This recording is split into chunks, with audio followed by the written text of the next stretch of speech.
Positive ആണെന്ന് നീ പറയുന്നു. എന്നൊക്കെ വിളിക്കുന്നതും ഈ കണ്ടുപിടിക്കാൻ കഴിയാത്ത കാര്യങ്ങളെ കുറിച്ചാവാം.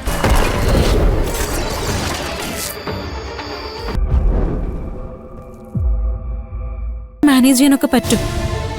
എന്റെ കയ്യിൽ നിൽക്കില്ല എന്ന് തോന്നിയാ ഞാനത് ചേച്ചിയോട് പറഞ്ഞോളാം. പോരെ?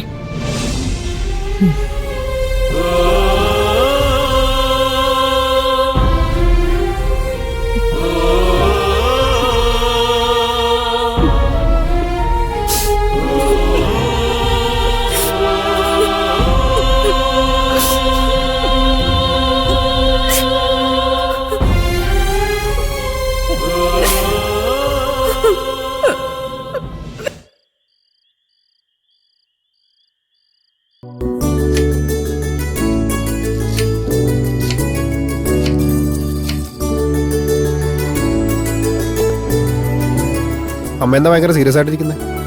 ഒന്ന് ചിരിക്കുന്നല്ലോ. എപ്പോഴും ചിരിച്ചോണ്ടിരിക്കാൻ പറ്റുമോ? അമ്മേ, അമ്മയുടെ വിഷമം എന്താന്നൊക്കെ എനിക്ക് മനസ്സിലാവുന്നുണ്ട്.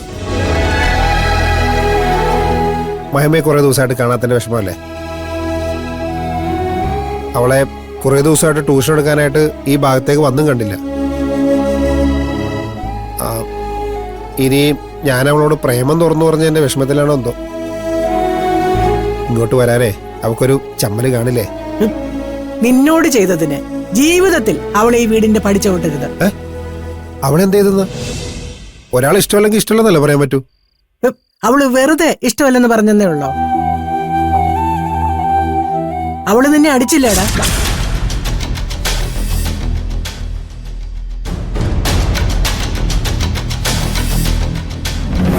അമ്മയോട് ആരാ പറഞ്ഞേ? അടിച്ചോ ഇല്ലയോ? അമ്മ എന്തിനാ നിനക്ക് സെൻഡ് ചെയ്യാവുന്നേ? എന്റെ അമ്മേ, കാര്യം അറിയാതെ മഹിമേനെ അമ്മ തെറ്റിദ്ധരിക്കണ്ട. അവക്ക് പെട്ടെന്നൊരു അബദ്ധം പറ്റിയതാന്നേ. അതിനോട് അവള് മാപ്പി ചോദിക്കുകയും ചെയ്തു. എടാ, ഒരാളെ അടിച്ചതിന് ശേഷം മാപ്പ് ചോദിച്ചാൽ ശരിയാകോ? വേറെ ആരെങ്കിലും ആണോ അമ്മേ? നമ്മുടെ മഹിമയല്ലേ, അങ്ങ് ക്ഷമിച്ചോളാ. അമ്മ വെറുതെ ഇതിന്റെ പേരിൽ അവളോട് ദേഷ്യം കാണിക്കാൻ നിൽക്കല്ലേ. അമ്മയില്ലാത്ത കുട്ടിയല്ലേ. അവൾ ആ സ്ഥാനത്ത് കാണുന്നതേ ഈ അമ്മയാ. എന്റെ അമ്മ ആരുടെ മനസ്സ് വിഷമിപ്പിക്കില്ല. അത് അങ്ങനെ തന്നെ തുടരണം കേട്ടോ. ഞാൻ അവളോട് ചെറുതായിട്ടൊന്ന് വഴക്കു കൂടിയായിരുന്നു. എപ്പോ? അവസാനമായിട്ട് അവളെ നീ ഇവിടെ വെച്ച് കണ്ടില്ലേ, അന്ന്. വെറുതെ അല്ല പിന്നെ അവളെ ഈ ഏരിയയിലേക്ക് വരാത്തത്. കഷ്ടമായി പോയമ്മേ. അത് പിന്നെ നിന്നെ എല്ലാവരുടെ മുമ്പിൽ വെച്ച് അടിച്ചെന്ന അബി വന്ന് പറഞ്ഞപ്പോ.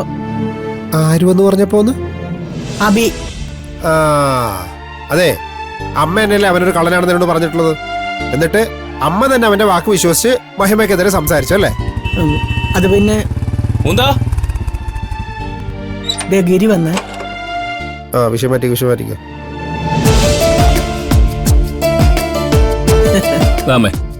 അമ്മ പറഞ്ഞ സാധനങ്ങളൊക്കെ വാങ്ങിയിട്ടുണ്ട്. എന്നാ ഞാൻ ഇറങ്ങട്ടെ? കഴിച്ചിട്ട് പോടാ. വേണ്ട, മഞ്ജു ഉണ്ടാക്കി വെച്ചിട്ടുണ്ട്. ഓ, ഇവനിപ്പോഴേ ഭാര്യയുടെ വാചകം പറ്റൂ. പോടാ. പിന്നെ ഞാൻ മറ്റവനെ ഒന്ന് കണ്ടു. ആരെ? അഭിയെ.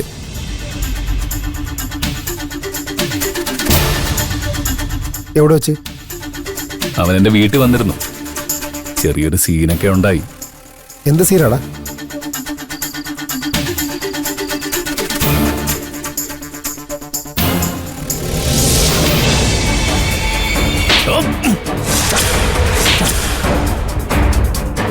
അപ്പി പറഞ്ഞത് ശരിയാ.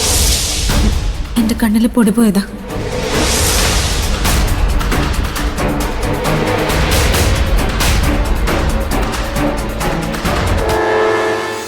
അവൻ മഹിമയെ ശല്യപ്പെടുത്തുകയായിരുന്നു എന്ന് എനിക്ക് ഉറപ്പായിരുന്നു. മഹിമ എന്തിനാണാവോ അവനെ പിന്തുണച്ച് സംസാരിച്ചത്? എന്തായാലും അമ്മയുടെ മുന്നിൽ ഞാൻ നാണം കിട്ടും. ഒരു കാര്യം ഉറപ്പാ, ആ ചെക്കൻ ആളത്ര വെടിപ്പല്ല. എടാ, ഞാൻ പോട്ടെ. ഗുരുമ പോട്ടെ.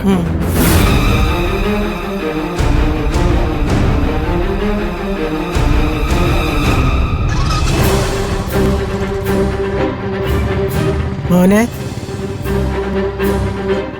അബി നമ്മുടെ എല്ലാവരും വീട്ടിൽ കയറി പ്രശ്നം ഉണ്ടാക്കാൻ മാത്രം ധൈര്യം കാണിച്ചു തുടങ്ങി. അതിന് നീ എന്ത് ചെയ്യാനാ? അവനെതിരെ കേസ് കൊടുക്കോ? എനിക്ക് കേസ് കൊടുക്കാൻ മാത്രമല്ല നല്ല ഇടി കൊടുക്കാനും അറിയാം.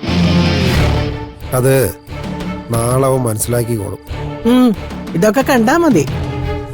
ആ കാണാം.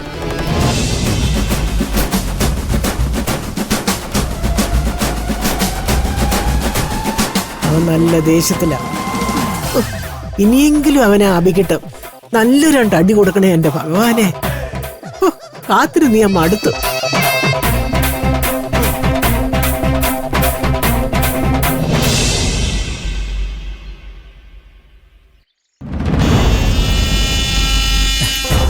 അതെന്തായാലും അടിപൊളിയായിരുന്നടാ. ഇന്ന് മഹിമയെ കൊണ്ട് നീ എന്താ ചെയ്യിപ്പിക്കാൻ പോന്നെ? അത് ഞാൻ തീരുമാനിച്ചിട്ടില്ല.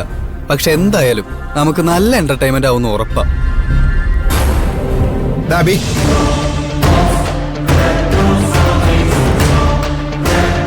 എന്താ മുകുന്ദ, നല്ല ചൂടിലാണല്ലോ. വക്കീൽ വല്ല കേസും തോറ്റെന്റെ ദേഷ്യത്തിലായിരിക്കും. രാവിലെ തന്നെ കക്ഷികളുടെ വായിലിരിക്കുന്നത് കേട്ടാ പിന്നെ ദേഷ്യം വരാതിരിക്കൂ.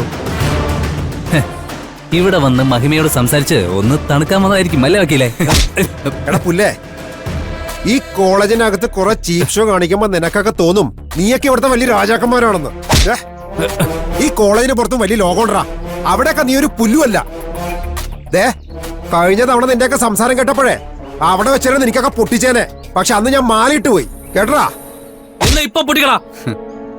എടാ ഈ ക്യാമ്പസിൽ വന്നിട്ടേ നീ രണ്ടു കാലിൽ തിരിച്ചു പോകുന്നത് ഞങ്ങൾക്കൊന്ന് കാണണം.